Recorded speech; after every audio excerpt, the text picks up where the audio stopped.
Morning, morning everyone.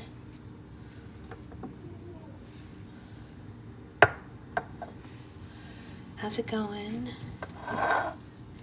Morning, Susan.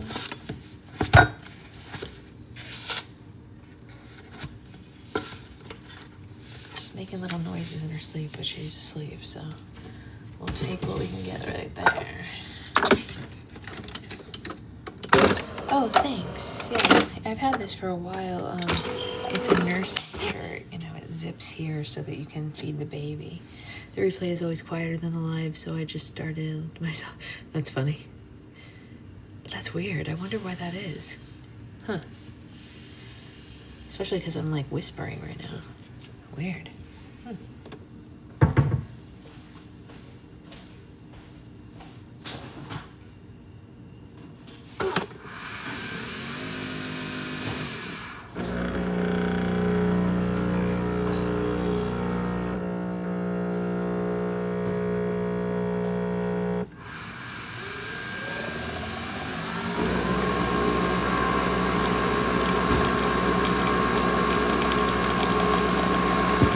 Guys, look what I found yesterday. Sugar-free whipped cream. I need to have whipped cream in my coffee today. How exciting for me. That's really cool for me. I'm very excited. It is not something that I regularly get to partake in, so I am thrilled.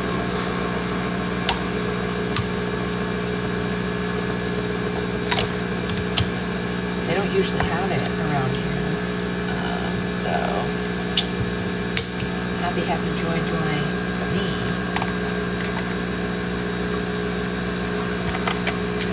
What's everyone else drinking on this lovely Thursday? Anything good? Hope your coffees are strong.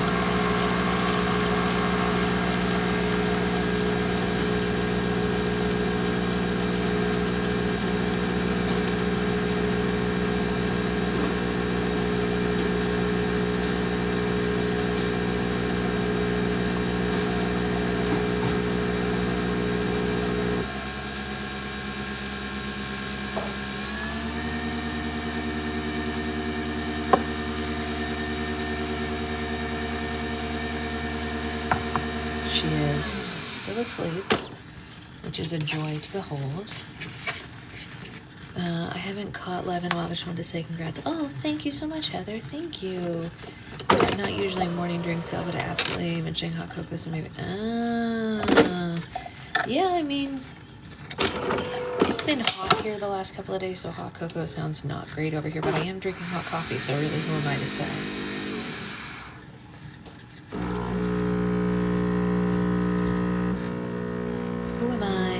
Even talk. You know what I mean? Okay, I'm gonna go put her on the chair because I can only carry so many things at once.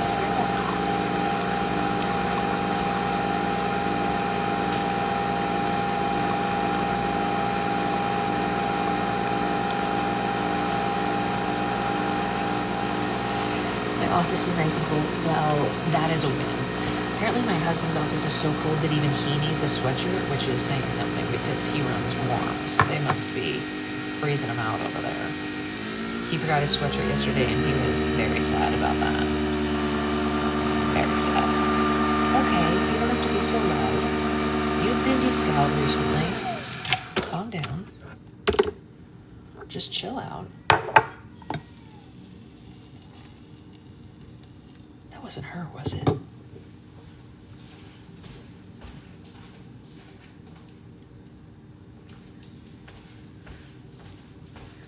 Must have been a kid outside. She's still totally asleep, so I don't know.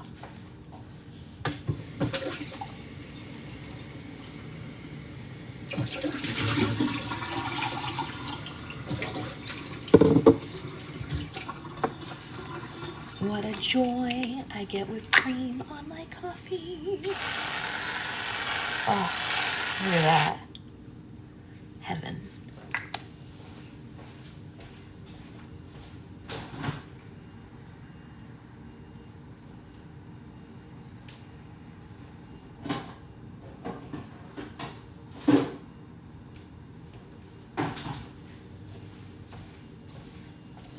Heaven is a place where you get whipped cream on your coffee, even if you're sugar-free.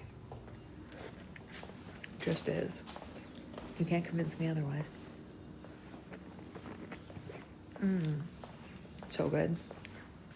Very thrilled. Thrilled to have it. How's everyone doing? We should chit-chat for a minute or two so that everyone who doesn't get on till 8:30 can join us and be here for the beginning of the book. Or I mean, the beginning of the chapter, whatever. You know what I mean? Modern sugar-free technology, I know. Well, but here's the thing. Let's be real about it for a second. Does whipped cream actually need sugar? No, because whipped cream is fantastic even on its own. Like, I get this clotted cream from the store. It's basically, it's not whipped cream, but it's kind of like, I don't know, it's just like a whipped cream.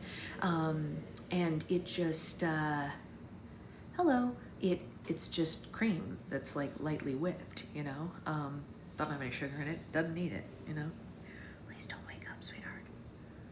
Hey, Tiffany. Anyway, I think whipped cream is fine without it. Hey, Naisa. Clotted cream is actually baked cream. Oh, well, whatever it is, it's great and it doesn't have sugar in it, so I can eat it, you know? I put it on toast sometimes. It's fantastic. Hey, Jillian. The first time I ever had it was on a scone. I can't really have scones anymore because they don't really make sugar-free scones, but you know. All right, we have everyone a couple more minutes to hop on. Anyone have anything amazing to share? Did anything good happen in anyone's week that they want to like share with us and we can tell everyone all the good things? Does anyone here make custom tumblers, by the way? I'm looking to get one for someone for a gift, but I would love to support someone in my community and give them my money rather than a stranger. Not that I can't support a small business stranger, I will if I need to, but if any of you make those, let me know and I'll support you instead. You know, or if you have a friend, you know, who makes them or something like that. I don't know.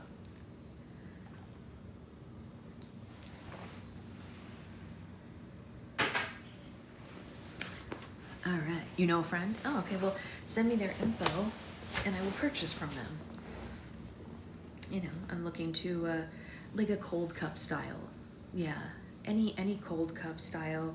I want to give a gift to someone, and I was looking on Etsy and there's a lot of options, and I was like, well, let me see if there's anyone in my community who does it first, and if not, I'll go back to Etsy, of course. But, you know, as long as it's a cold cup, I'm not really picky right now about what it would be. Etching sounds cool. Never done that, but it sounds cool. All right, so let's talk about our reading. I had my book pinned just so everyone could see that it was in stock. Can you show what you're looking for? I don't really have an example. Just any cold coffee cup, you know, like the ones with a straw. Preferably not glass because it has to be able to travel well. But other than that, not really going to be picky. A custom cold cup, basically, is what we're looking for here. Let's see, Tale of Magic. This is our book that we are reading today and for, I don't know, probably the next week, it looks like, based on how much we have left. Today we are on chapter 12, so let's get into it. Hey, Anya. Let's start chapter 12 today. You came just in time, Anya. We are just about to start reading, which is fantastico. Does anyone have any questions before we start? Yeah, right on time. Any questions? A rebel loon tattoo. What's that? What's a rebel loon tattoo? I love new tattoos. It's awesome. I haven't gotten a new tattoo in many, many years, but that doesn't mean they're not awesome. They are. People always think that I have like one or two. Isn't it?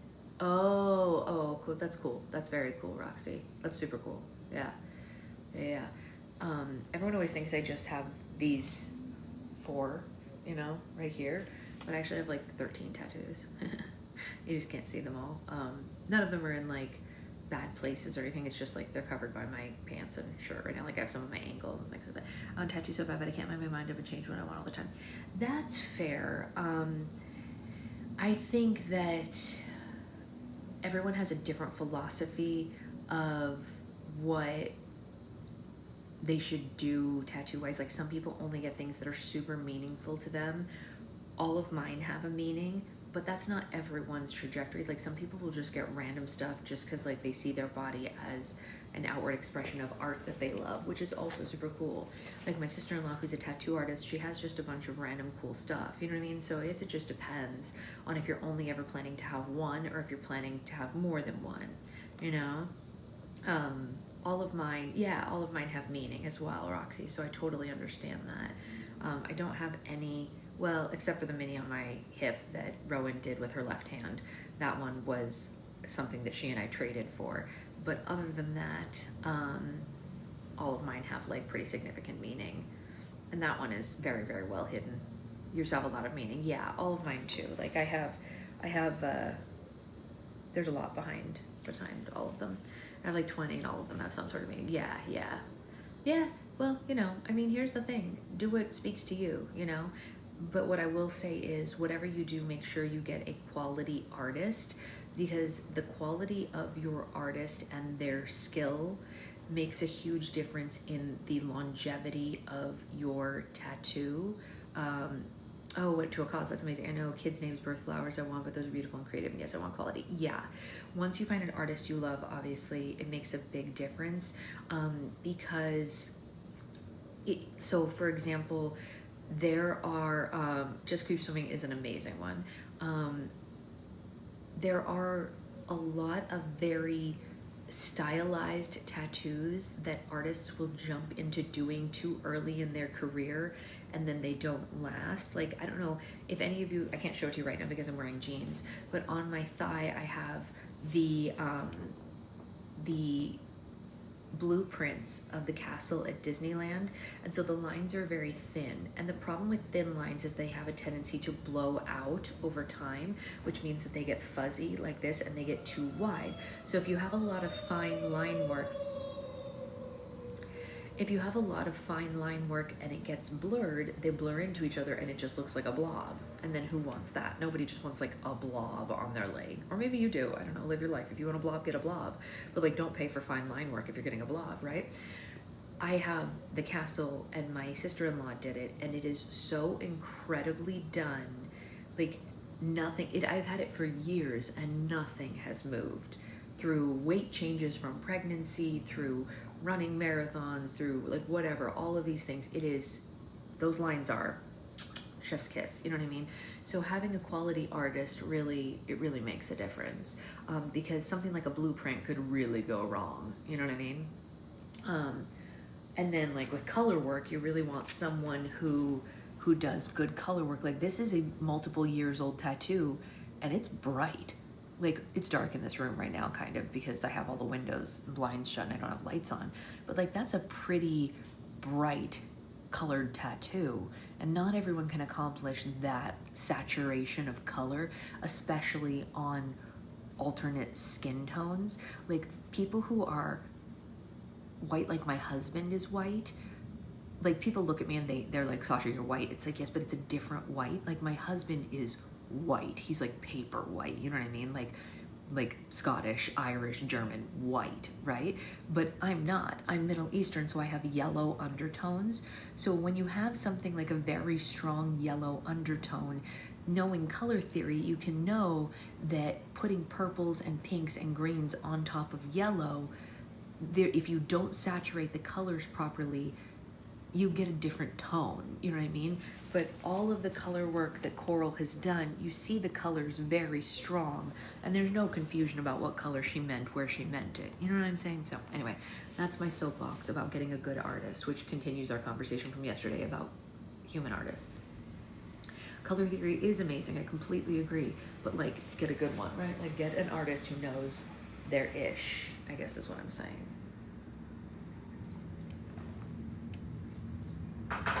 Tiffany, also, what I did with a lot of my tattoos before I got them is I also, there's a company that prints custom temporary tattoos, like 2-week temporary tattoos.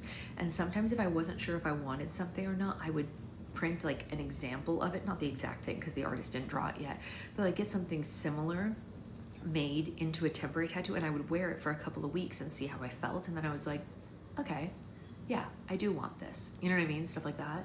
Like, that's how this one came to be. Somebody gave me a very high quality temporary tattoo of a peony. If you email me, Tiffany, I can look for it. I have receipts from it in my email. Inkbox, that's what it is. There you go. She knew it was Inkbox. So somebody gave me a very high quality, not this exact one, but a peony fake tattoo when I was going through something really intense in my life many years ago. And I was having a very difficult time. And part of the box that this person gave me as a gift was this temporary tattoo. And I put it on here right below my music notes. And I was like, oh man, like this really speaks to the moment that I'm living in right now. And so I got something similar made. Obviously this is much more colorful than the fake one was, but like I knew after living with it there for a while, like, yeah, this is right. You know what I mean? So give that a go. Now that I've talked enough about tattoos and hiring good human artists, you know, that's always going to be my stance on everything. Let's read chapter 12 while this baby is still asleep. And let's see, maybe she'll sleep this whole time like she did yesterday, and we'll have a very peaceful book club. Let's all hope. Chapter 12 is called The Unwanted. Everything changed for Bristol after Madame Weatherbury gave her the magic wand. By the end of her second week at the academy, Bristol wasn't only catching up to Emeralda and Xanthos, her abilities were surpassing Tangerina and Skylene's. She was completing all of Madame Weatherbury's magical assignments with much more efficiency and ease than her classmates. In fact, Madame Weatherbury started asking Bristol to give demonstrations for the others instead of asking the apprentices. Although Bristol did everything she could to keep peace with Tangerina and Skylene, her rapid progress earned their resentment. "It's not fair," Skylene whispered to Tangerina. "Why does Bristol get a wand?" "Yeah, well, apparently she has a disorder," her friend whispered back, and Skylene grunted. "So lucky," she said. "I want a disorder." Despite their occasional remarks and dirty looks, Bristol was too excited to let the girls' jealousy dampen her spirits. Now that she was in touch with her magic, she became infatuated with it and used her magic for everything she possibly could. Bristol waved her wand and opened the doors and drawers, put her shoes on and clothes on, and at night, before bed, she would dance about her room and make her books magically twirl all around her. At mealtime, Bristol even used magic to feed herself, levitating food directly into her mouth. However, she quickly stopped this practice as it seemed to annoy everyone at the dining table. "Okay, honestly, now you're just showing off," Emeralda said. Once the students had all mastered their early improvement and rehabilitation exercises, Madame Weatherbury moved on to the next subject in the curriculum. She led her students to a tower in the castle and was completely empty except for dust and cobwebs. "Perhaps the most miraculous part of magic is the ability to create something from nothing," Madame Weatherbury said. "So for the first manifestation lesson, I want you to fill this room with pieces of furniture. Keep in mind that manifestation is similar to improvement, except there are no materials existing to work with. Summoning elements to appear out of thin air requires even greater concentration and visualization. Try to imagine every inch of the object you wish to create. Focus on its dimensions, its weight. Picture exactly what you want it to be and how it would change your surroundings. Bristol, would you like to begin?" Without looking, Bristol could feel Tangerina and Skylene's cold stares at the back of her head. Actually, why don't we have Tangerina and Skylene start today?" Bristol suggested. "I'm sure they have much more experience with manifestation than I do." The girls were surprised by Bristol's recognition. They pretended to be annoyed by the opportunity, but deep down Bristol could tell they were eager for the attention. Tangerina stood at the center of the tower and manifested an orange armchair with honeycomb tufts. Skylene made a bathtub appear beside Tangerina's chair, and it was overflowing with soapy bubbles. After the apprentices were finished, Emeralda summoned a quaint vanity with several jewelry boxes, and Xanthos conjured a brick oven. Bristol didn't want to outshine the others, so she waved her wand and made a modest but elegant wardrobe appear. I have ear inflammation from my cold, so that's fun. That sounds horrific, Nysa, actually. "Well done, everyone," Madame Weatherbury said. "That just leaves Lucy? Wait, where did Lucy go?" No one had realized that Lucy was missing until now, and they looked around the room for her. "She's hiding behind the chair Tangerina made," Emeralda said. "I can see her boots peeking out from behind it." Lucy groaned after her classmates found her. Clearly, she was hiding to avoid Madame Weatherberry's lesson, but Lucy pretended that she was innocently searching for something on the ground. "Hey, Priscilla, nice to have you on the live. Hey, Mary." "Oh, sorry. I thought I saw my lucky shamrock or something," Lucy said. "When did you lose it?" Xanthos asked. Like about 4 years ago," she said. "But you never know when or where those things will turn up." Lucy begrudgingly got to her feet and moved to the center of the tower. She thought long and hard about the object she wanted to manifest and smiled as her head filled with pleasant images of it. Unfortunately, Lucy was greatly disappointed when a stack of wooden coffins appeared in the corner of the tower. Well, honestly, in my defense, I was just trying to make a bunk bed," she said. Madame Weatherberry gave Lucy a comforting pat on the back. "A for effort, though, dear," she said. Regardless of how much Madame Weatherberry encouraged her, Lucy left every lesson feeling worse and worse than she had the one before. And now that Bristol was armed with a magic wand, Lucy didn't have anyone to commiserate with. Bristol sympathized with her friend, but she couldn't imagine the mental torment that she was going through. With each passing day, Lucy's fears about who and what she was became more and more probable. The next morning, Madame Weatherberry's lessons started immediately after they finished breakfast. It was the first day since Bristol's arrival that Madame Weatherberry hadn't received a strange letter in the mail. Bristol couldn't tell if she was imagining it, but the fairy seemed cheerier than usual, and she wondered if not receiving a letter had something to do with that. Perhaps no news was good news. Madame Weatherberry escorted her students and apprentices through the Academy's picturesque property and halted in procession at the middle of 2 steep hills. Mrs. V was joining their lesson that day, and the students were curious about why the housekeeper was there.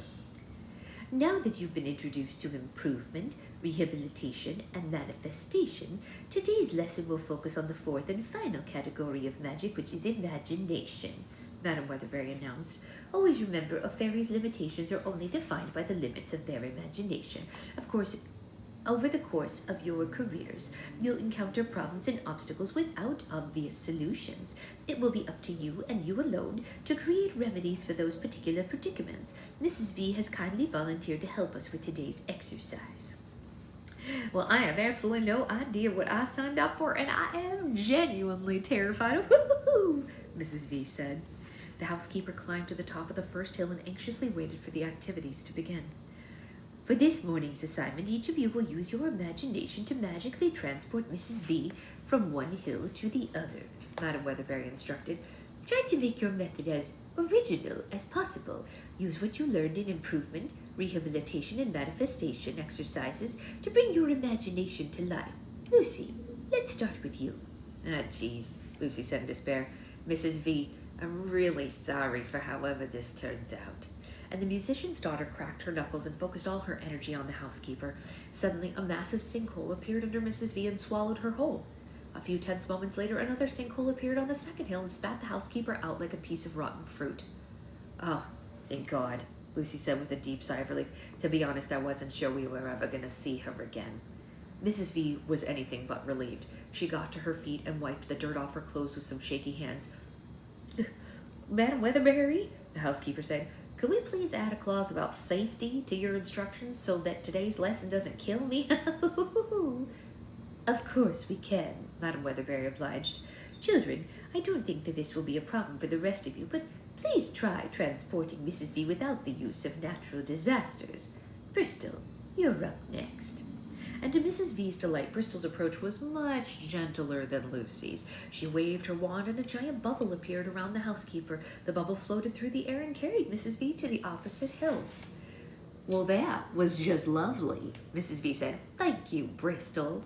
And one by one, the students and apprentices stepped forward and applied their own solutions to the task. Tangerina sent hundreds of bumblebees buzzing towards Mrs. V, and the insects raised her into the air and plopped her down on the hill. Skyline summoned water from a nearby stream and transported Mrs. V like a moving water slide. Esmeralda moved her hand through the air like she was slowly waving goodbye, and a bridge made of golden topaz appeared between the hills. "Wonderful work, ladies," Madame Weatherberry said. "Xanthos, that just leaves you." Everyone turned to the boy, but he wasn't paying any attention to the lesson. Xanthos was staring into the distance with a disturbed expression, as though he had seen a ghost. Madame Weatherberry? Who are they?" he asked. and Xanthos the others looked in the direction that he faced. At the edge of the property, just inside the hedge, were 4 people in matching black cloaks. The mysterious figures stood perfectly still and watched the fairy and her students in complete silence. The visitors instantly made everyone uncomfortable. No one had noticed them arrive, and no one knew how long they had been standing there. However, none of the children was more unsettled by the unexpected guests than their teacher was. "Hey, Madam Weatherberry, do you know those people?" Emeralda asked. The fairy nodded, and a complicated mix of anger and fear surfaced on her face.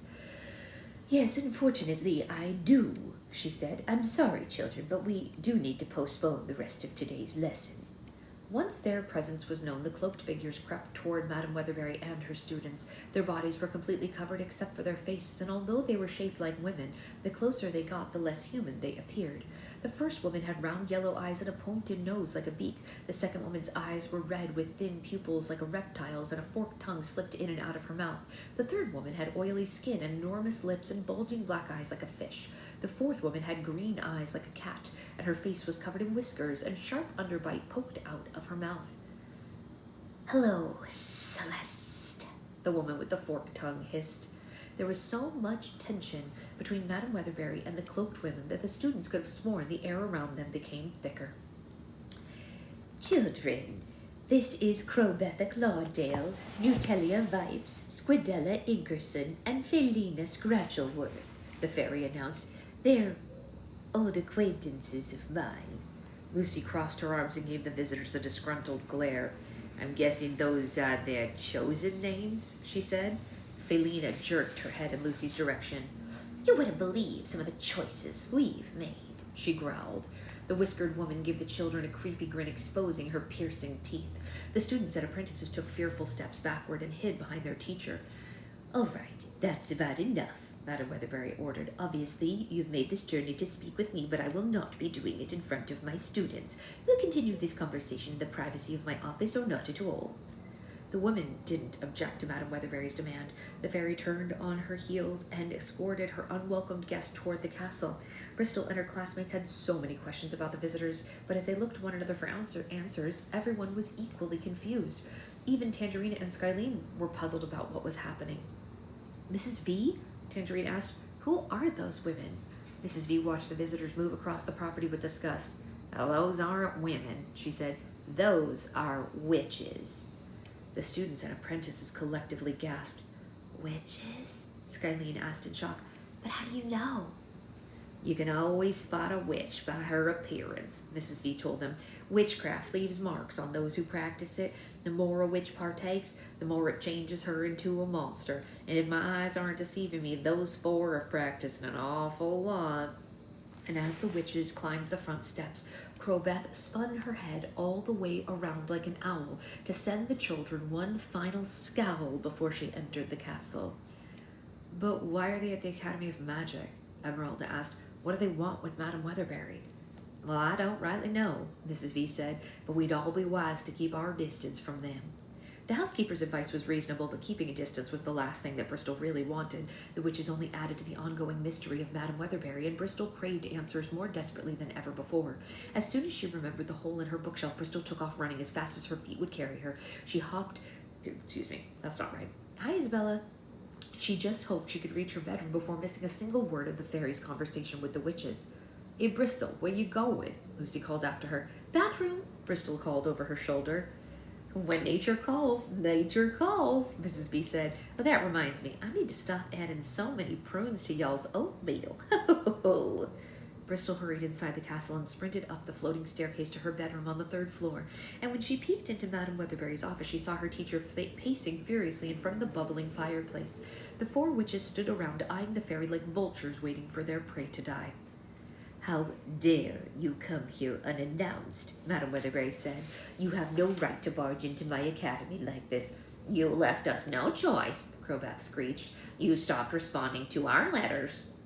"I told you I was finished," Madam Weatherberry exclaimed. "We're not working together anymore." "Now's not the time for reluctance," Squidell grumbled. "The northern conflict is nearing the point of no return. The enemy is gaining ground and growing stronger every day. If we don't act soon, we will be defeated. Then find someone else to help you, Madam Weatherbury snapped. I cannot do it anymore. Celeste, we still want the same things, Nutelia hissed.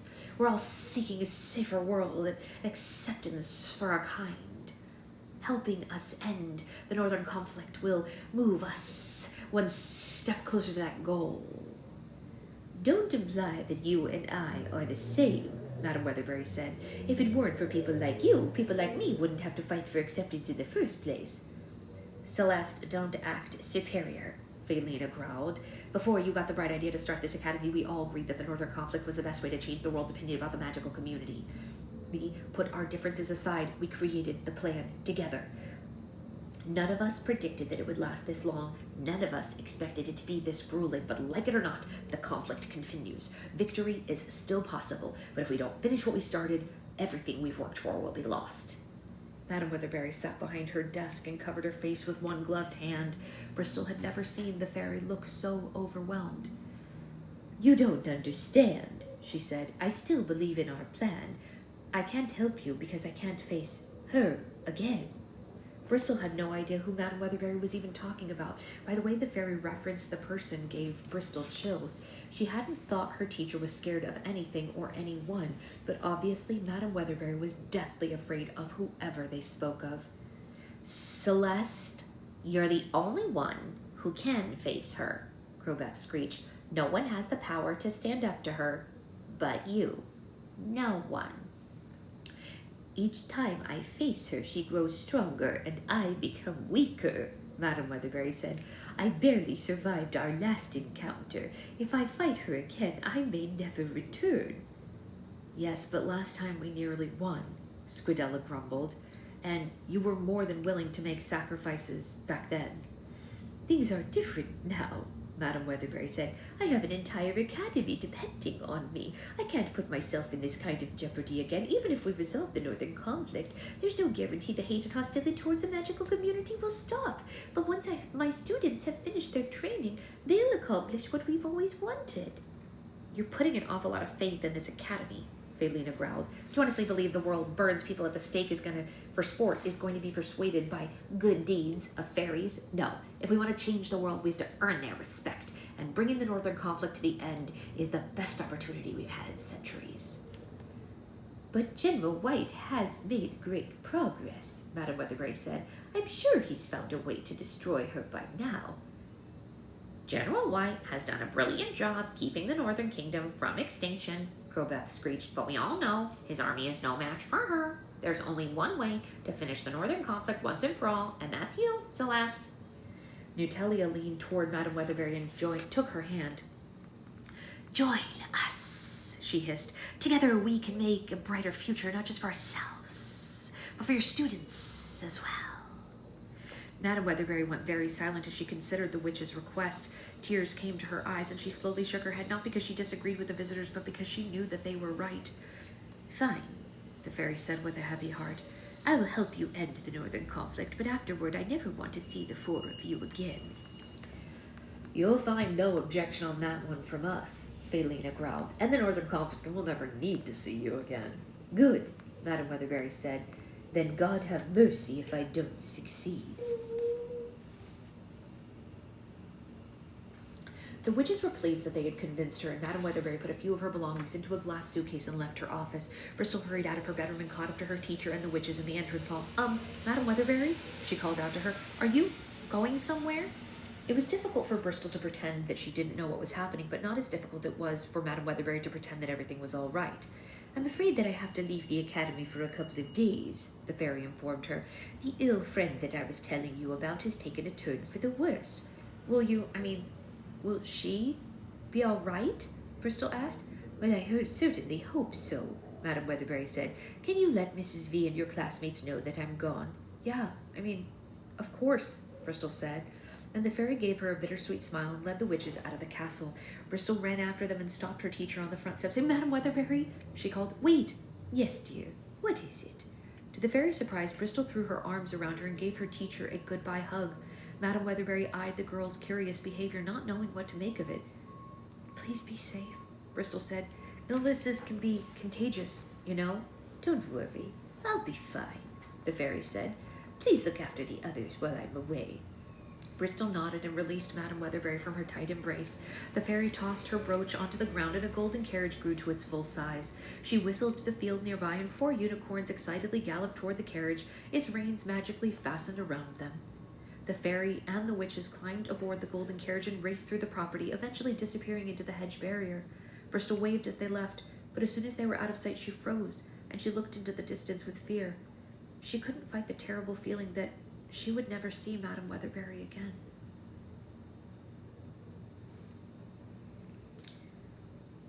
We're going to keep going in a second. I just want to have a sip of coffee.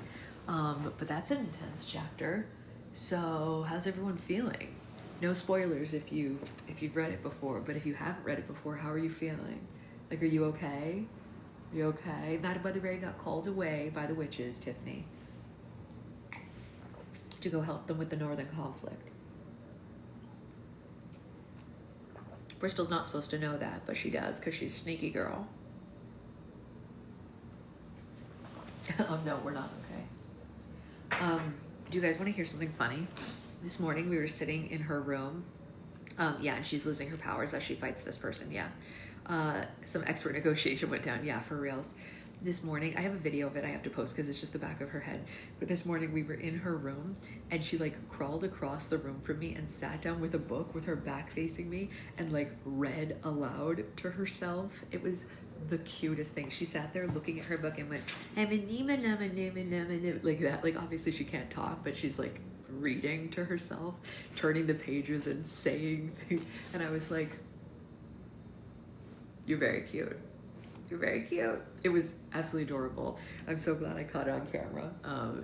Just the cutest little thing. I sent it to my husband at work and he was like, oh, look, she wants to be mommy. She's leading a book club. She's like, I'm gonna read to you guys. She was reading No Nap for Pluto. Maybe we should take that book away. Maybe she'll sleep better if we take away No Nap for Pluto.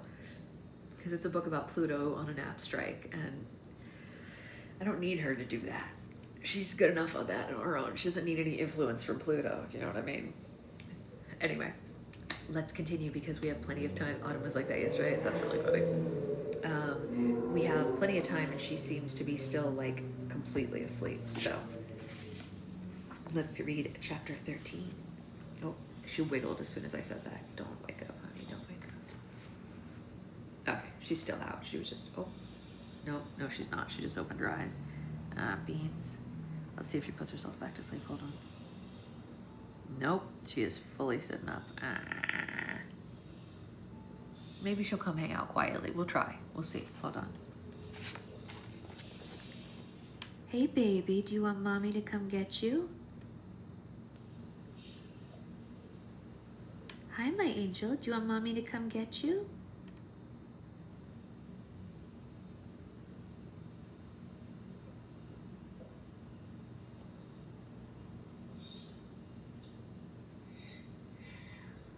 She's just yawning. She's like, nah, I'm all good. Do you want to come out here? You want to come out here and hang out? Have a snack?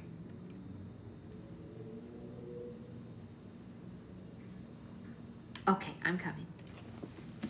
I'll be right back. Let's see if she wants to hang out quietly. Cross your fingers. At least we got one quiet chapter then.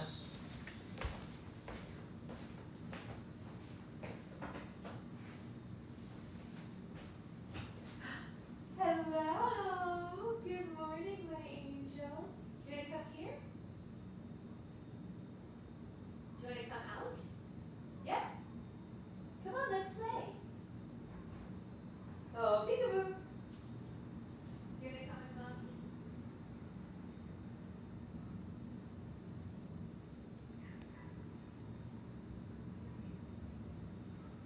Oh, who's my best girl? Who's my best girl? Is it you? I think it's you. Do you want to go in here? Yeah? No? Do you want to play over here? You can play with your animals. Do you want to play with all these animals? Okay. You play with all the animals. Do you want a snack? Yeah? Yeah? Okay. Here, some mango vanilla. Yummy. Very good, my angel. Very good. All right, let's see how far we get into chapter 13. We'll give it a go, and if she gets antsy, we'll call it for today. But we got one very calm chapter. You have more right there if you want it. Chapter 13 is called The Watcher in the Woods. While Madam Weatherbury was away, Bristol spent the days practicing magic and the evenings reading the tales of Tidbit the Twitch to her classmates. Although the exercises and readings were productive, she mainly used them as a distraction from her troubling thoughts. After eavesdropping on Madam Weatherbury and the witches, Bristol finally had answers to some of the haunting questions. But the more she learned and the more elaborate the mystery had become. Now she understood why Madam Weatherbury had reacted so strongly to the mention of the Northern Kingdom. Something known as the Northern Conflict was destroying the country, and someone the fairy feared was at the center of it. The scaly black letters had been coming from the witches, not to update Madam Weatherbury about a sick friend, but to ask the fairy for assistance with the conflict. And apparently if Madam Weatherbury helped the witches end the Northern Conflict, it would ensure worldwide acceptance of the magical community. But what was the Northern Conflict? And how would Madam Weatherbury's involvement bring peace to the witches and the fairies? Who was the woman that Madam Weatherbury was afraid of facing? And most disturbing question of all, would Madam Weatherbury survive another encounter with this woman? Bristol's mind never took a break from harrowing questions. She desperately wanted to talk to someone else about it, but she didn't know who to turn to. Emerald and Xanthos wouldn't know any more than she did. Lucy had enough of her own troubles already, and Bristol doubted that Mrs. V would be any help. She considered talking to Tangerine and Skylene, but if the girls heard that Bristol was spying on their teacher, Bristol was certain she would tattle on her. Yeah, or they would tattle on her, sorry. Which one, that one? Can mommy see? Who is it? A tiger. What does a tiger say? That's right, it roars. So Bristol thought that it was best to keep her worries to herself. The concerns weighed heavily on her heart, and the longer Madam Weatherbury stayed away, the more fearful and lonely Bristol became. The growls are hilarious. On the third evening after Madam Weatherbury's departure, Bristol was a couple minutes late to dinner. She was in the middle of a very exciting chapter of the Tales of Tidbit the Twitch Volume 3, and quickly finished it before joining her classmates downstairs. As soon as she walked into the dining room, Bristol could tell that something was wrong. Tangerina was sitting at the table with her arms crossed and her cheeks were flushed. Skylene stood behind her friend and rubbed her shoulders. Emerald and Xanthos were back in their seats with wide eyes, like they had just witnessed a spectacle. "What's going on?" Bristol asked the room. "Ask them," Tangerina said and pointed to the others.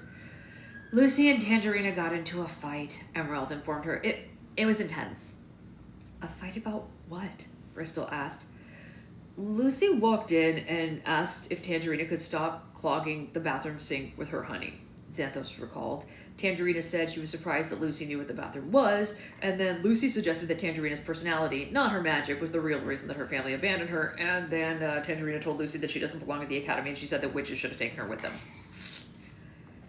"That's when Lucy burst into tears and she ran upstairs," Emeralda said. "Personally, I thought it was all really entertaining, all until she got upset. It reminded me of the dwarf boxing matches that we used to have in the coal mine." Bristol sighed. "Tangerina, why would you say something like that? You know that Lucy's having a difficult time with her magic." "Totally me," Tangerina exclaimed. "Lucy started it." "Yeah, but you didn't have to join her," Bristol reprimanded. "You're an apprentice, remember? You should be more mature than that. I'm going to go upstairs and check on Lucy. Someone tell Mrs. V that I'll be right back." Yeah, that's a puppet.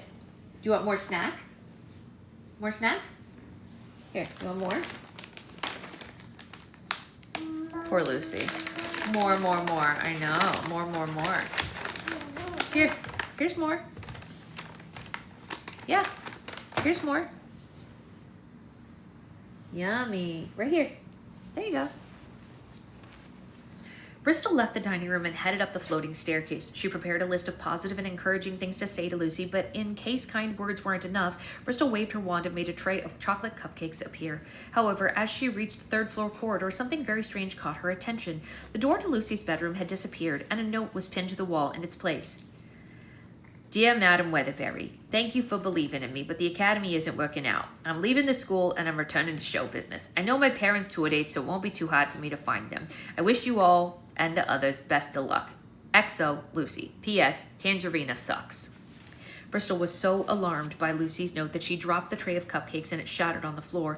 Without wasting a minute, she waved her wand and made a coat appear over her shoulders and hurried down the floating staircase. Her classmates had heard the tray drop and peeked into the entrance hall to inspect the shatter. They were surprised to see Bristol heading for the front door in such a panic. Where's the other one? Did you eat them both? Here. Very good. Yummy, yummy.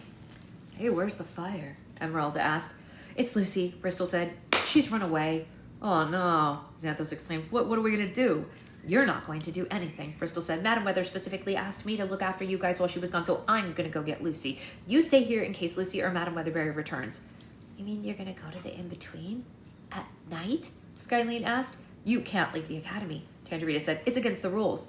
I've got to find Lucy before a horrible monster in the forest does first, Bristol said. She hasn't been gone very long, so it shouldn't be difficult to track her down. I'll be back as soon as I can.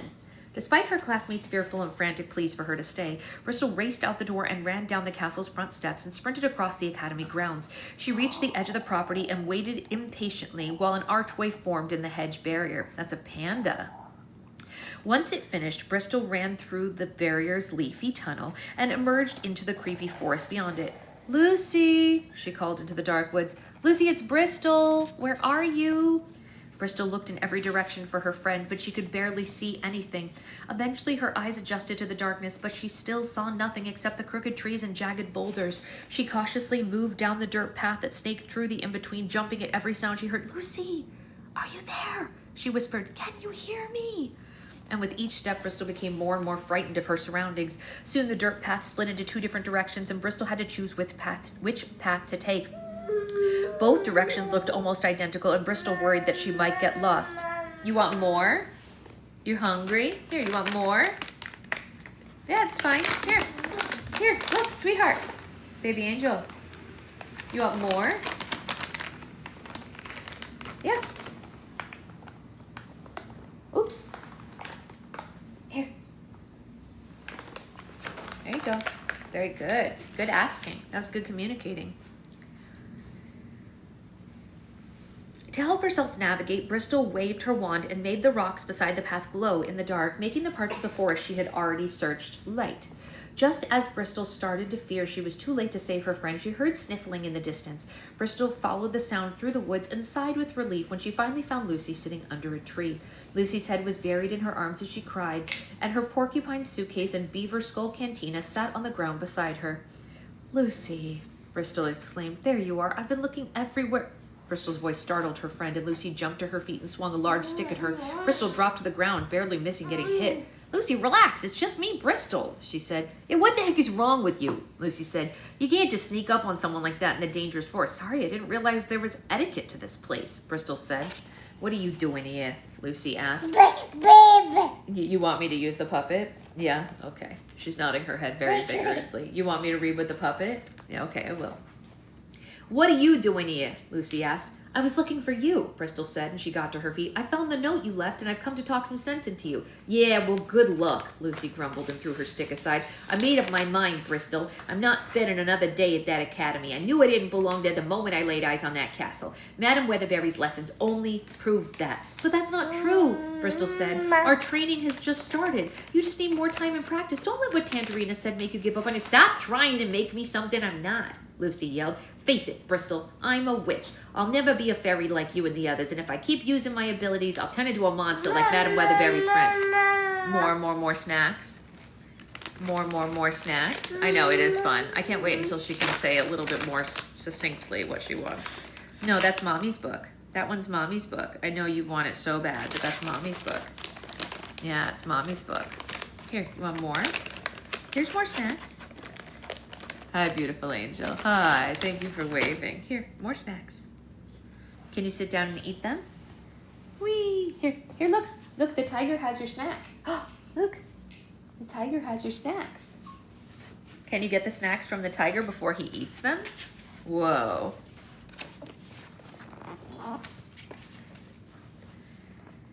I prefer to keep whiskers and scales off my face, so I'm going to stay as far away from magic and witchcraft as possible. I'm leaving, and there's nothing you can do to stop me. Lucy picked up her porcupine suitcase and swung her beaver skull canteen over her shoulder, proceeding down the path. As Bristol watched Lucy walk away, something inside her changed. All the sympathy she felt for Lucy was drained away, and it was replaced with irritation. She couldn't believe that she had risked entering a dangerous forest only to have Lucy turn her back on her.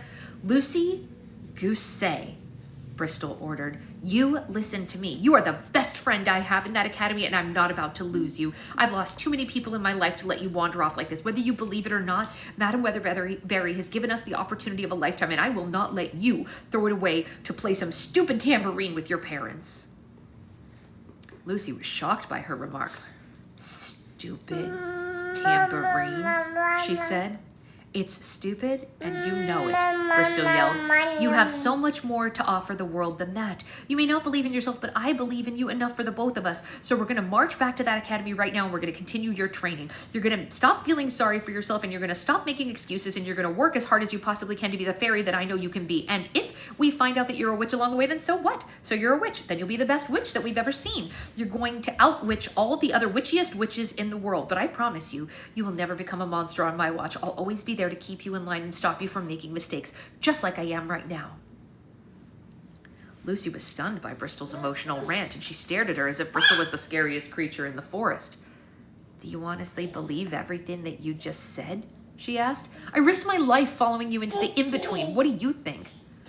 Yeah, that's cool, right? Did you eat all your snacks? You did. Good job, honey. Lucy went quiet as she realized how significant Bristol's gesture was. Wow, she said, I don't think anyone's ever believed in me that much, and I have thousands of adoring fans. So, have I convinced you to come back to the academy? Bristol asked, and a sweet grin came to Lucy's face. Apparently, Bristol's tough love was much more effective than any words of encouragement. Yeah, Lucy said, I think you have. Good, Bristol laughed, because if my rant didn't do it, I was about to drag you by the... Suddenly, they heard a strange sound coming from nearby. Bristol and Lucy looked across the forest, but they couldn't find where the noise was coming from. Something was flying through the air, but it moved too fast to catch a clear glimpse of what it was. Bristol felt a light breeze across her cheek, and 2 arrows hit the tree behind her. Lucy looked up and down and saw a pair of arrows sticking into her porcupine shoe case. We're being shot at, she cried. By who? Bristol asked in a panic. Be nice to the plant. Sweetheart. Don't touch the plant. That's Mommy's plant. Hi, beautiful. No touching Mommy's plant, right? No. No. No. You can have all these toys. No plant. Do you want more snack? If you want more, you have to come over here. It's all the way over here. You gotta come get it. You can't be with the plant and have snacks at the same time. Yeah, come get that snack. In the distance, the girls saw 3 men step out of the darkness. The first man wore a yellow vest and a rope tied around his waist. The second man wore a red cape and swung an axe from his belt. The third man wore a green cloak and held a...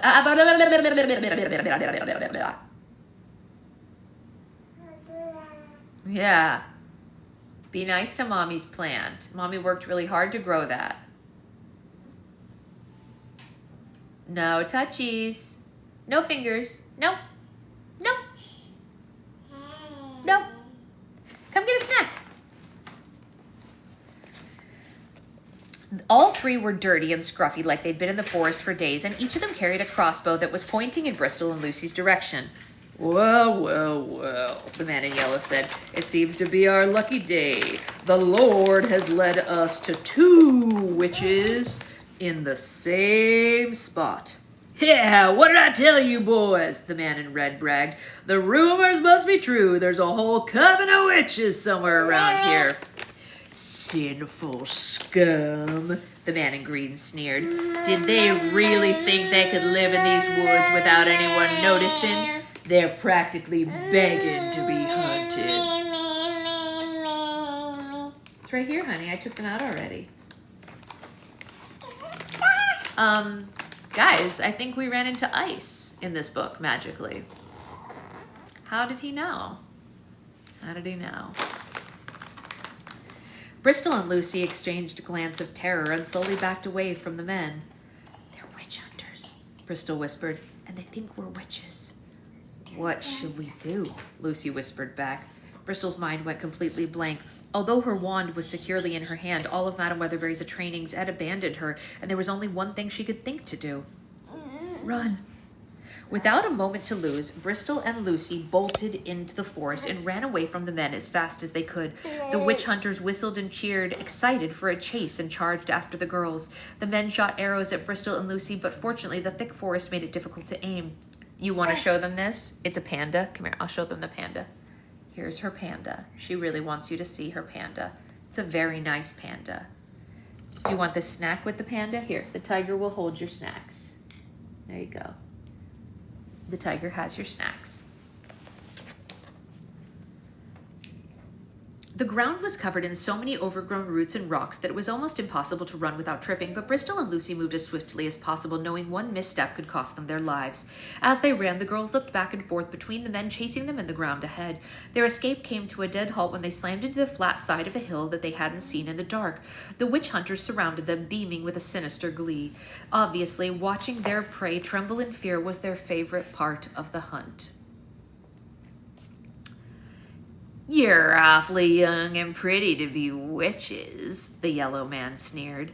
"That's because we're not witches," Bristol cried. "We're fairies. You're making a terrible mistake." The men howled with laughter like wolves howling at the moon. "Do you hear that, boys?" The man in yellow laughed. "The girl in the sparkling garb says she's not a witch." "Who cares what they are?" The man in red said. "No one in the village is going to know the difference. We'll be heroes as soon as they see the bodies." "Make sure to aim below the neck," the man in green instructed. "I want to mount one of their heads on my wall." The witch hunters reloaded their crossbows and raised them at Bristol and Lucy. The girls closed their eyes and held each other in horror, expecting to be pelted with arrows at any moment. Just as the men were about to pull their triggers, they were distracted by something rustling in the trees nearby. Suddenly, a massive creature emerged from the woods and plowed into the witch hunters. The men were knocked to the ground and dropped their weapons. Before they could get to their feet, the mysterious beast plowed into them again, crushing the men's crossbows under its feet. Bristol and Lucy didn't know if they were in more or less danger now that the creature had joined them. It was so large and it moved so quickly in the moonlight that Bristol and Lucy could only see one piece of it at a time. Yeah, that's a goat. Or a sheep. Sorry, that's a sheep. Sheep says, "Bah." They don't growl. Sheep don't growl. They go, "Bah." If you run into a sheep that growls, we're in big trouble. Big trouble. They saw horns and hooves, nostrils and teeth, fur and metal, but not enough to determine what they were looking at. "Let's get out of here before we get killed," the man in red shouted. The witch hunters fled into the dark forest, screaming like small children as they went. However, the creature stayed with Bristol and Lucy. It became very still, and all three of them studied one another in total silence. Once her heart rate slowed down and her senses returned, Bristol remembered the magic wand in her hand. She waved it through the air, and dozens of twinkling lights illuminated the forest, and the girls finally saw what kind of creature was standing in front of them. "Oh my gosh," Bristol gasped. "Well, you don't see that every day," Lucy said. It wasn't just one creature, but two. An enormous knight, dressed from head to toe in silver armor, sat on the back of a giant horse. A pair of antlers grew out of the knight's helmet, and he wore a long fur cape. The horse had pitch-black hide and a long ebony mane, and to the girls' amazement, the steed had 3 heads instead of 1. Everything about the strange knight and his horse was incredibly frightening, but there was an otherworldly quality about them, too. Bristol couldn't explain why, but she trusted the knight, like he was some kind of sacred being. The knight extended an open hand toward the girls, and Bristol stepped forward and reached for his hand, but Lucy quickly pulled her back. "Are you nuts?" Lucy said. "Don't go near that thing." "No, it's okay," Bristol assured her. I think he wants to help us." "How do you know that?" Lucy asked. "I don't know, he just saved our lives," Bristol said with a shrug. "If he wanted to hurt us, he would have done it by now." Bristol took the knight's hand and pulled her aboard his 3-headed horse. He then reached toward Lucy next. After some coaxing, Bristol convinced Lucy to join them, and the knight tugged on his horse's reins, and together the girls traveled through the dark forest. Soon they returned to the dirt path, and Bristol spotted the academy's hedge in the distance. "How did he know where to take us?" Lucy whispered. "I have no idea," Bristol whispered back. "Where are you going, honey?" "Can you come over here? You have to stay over here." "Yeah, can you come get this monkey?" "Can you come get this monkey? And what's this one? Tiger? Can you come get the monkey and the tiger for mommy? Come here, please. Yeah, you can bring the goat. Come on. Bring the goat. Okay, you can play with that, but stay where mommy can see you, okay? If you go any further, I have to come get you. If you go any further, I have to come get you, okay? Do you want to come back over here? Yeah, you can have those. You want to go in there? Yeah? I don't really believe you. You never want to go in the playpen alone. Come over here. Let's see how many pages we have left of this chapter. Oh, we're almost done. We can totally finish this chapter. She's being really good.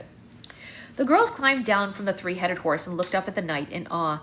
Thank you for saving us, Bristol said. Yeah, and thanks for the lift home, Lucy said. I'd give you a tip, but I'm all out of cash. What's your name, sir? Bristol asked, but the knight didn't reply. Bristol didn't take it personally, though. She had a sneaking suspicion that the knight was quiet because he couldn't speak. Well, whoever you are, we're very grateful to you, she said. And just then, a familiar galloping noise sounded through the forest. Bristol and Lucy turned toward the sound as they saw Madame Weatherbury's golden carriage traveling toward them. The knight and his horse were so large that they blocked the path, and the unicorns came to an abrupt stop behind them. Come here, sweetheart. The carriage door flew open, and Madame Weatherbury stepped outside to address the knight. Horace? The fairy asked. What are you doing here? Is everything all right? Clearly, the fairy and the knight knew each other. He steered his horses to the side path, revealing Bristol and Lucy standing beside him. Oh, Madame Weatherbury! Bristol cheered. You're back! She was overjoyed to see her teacher, but as Bristol walked closer to greet her, Madame Weatherbury seemed very different. The fairy was so exhausted that she looked 10 years older than when she left. There were bags under her eyes, and her dark hair was gray at the temples, and both of her arms were now covered in gloves. Despite Bristol's warm welcome, the fairy was absolutely infuriated to see her students. What are you two doing outside of the academy? She yelled. We... Bristol struggled to respond. It's my fault, Madame Weatherbury, Lucy confessed. I went outside the property because I thought it would be fun to explore the in-between, and Bristol knew it was dangerous, and she came to find me. We were attacked by witch hunters, but luckily this weird night guy over here saved us. How dare you disrespect me by breaking the rules? Madame Weatherbury Madame Weatherbury roared. She's going. I need to go grab her really quickly. Sorry. She's still just barely within sight. What are you doing, you silly girl? What are you doing? We only have 1.5 pages left. Can you just hang over here for 1.5 more pages? Who's this? What's this? Yeah, playtime puppy, right? How dare you disrespect me by breaking the rules, Madame Weatherbury roared. Both of you, get inside now. Get inside the carriage now. Bristol and Lucy followed her instructions and hopped into the golden carriage. Horace, thank you for your assistance tonight, but I will take it from here, Madame Weatherbury told the knight, and the knight bowed his head to the fairy like she was royalty, and then slowly steered his three-headed horse into the forest and disappeared from sight. Madame Weatherbury joined her students in the carriage and slammed the door behind her. How could you do this to me, Bristol? She snapped. Madame Weatherbury, I told you it was my fault, Lucy said. But Bristol, let it happen, she said. I trusted you, Bristol. I asked you to look after the others, and you failed me. You have no idea how disappointed in you I am. Hearing this brought tears to Bristol's eyes. I'm so sorry. I don't want to hear another word from either of you, she said. As soon as we get to the castle, you will both go straight to your rooms and stay there until I say so. Is that understood? Bristol and Lucy nodded and stayed silent. Neither of them had seen their teacher so livid before. They didn't even know the fairy was capable of such anger. It was like Madame Weatherbury had returned to the academy as a completely different person. Yikes! Well, I have to say, all things considered, she behaved very well. Good girl. What are you doing, silly girl? You're being very quiet. You're being a very good girl. You were very well behaved today. We're so proud of you. Boo. Boo. Boo. Can you come over here? Yeah? Can you come here? Yeah, that's your balloon. That's right. It's a birthday balloon. Ooh. Oh, hey, Amanda. I'm going to get it uploaded quickly, though. She was asleep for the first chapter, and she was really good for the second chapter, so it's a very peaceful read. Yeah. Do you want to have breakfast, honey? Sweetheart, are you messing with Daddy's books? I don't think he wants you to do that. All right, come here. We're going to have breakfast if you can come over here. You're trying so hard to walk, my angel. I know. You can do it. You can let go. Go ahead, let go. Let go. She's like, I will not let go. I will cruise forever. Hi, thank you for waving at me. All right, well, that was a really intense couple of chapters. For any of you who missed any of it, I will, yes, she does. I will get it uploaded as quickly as possible. We will see you all tomorrow for even more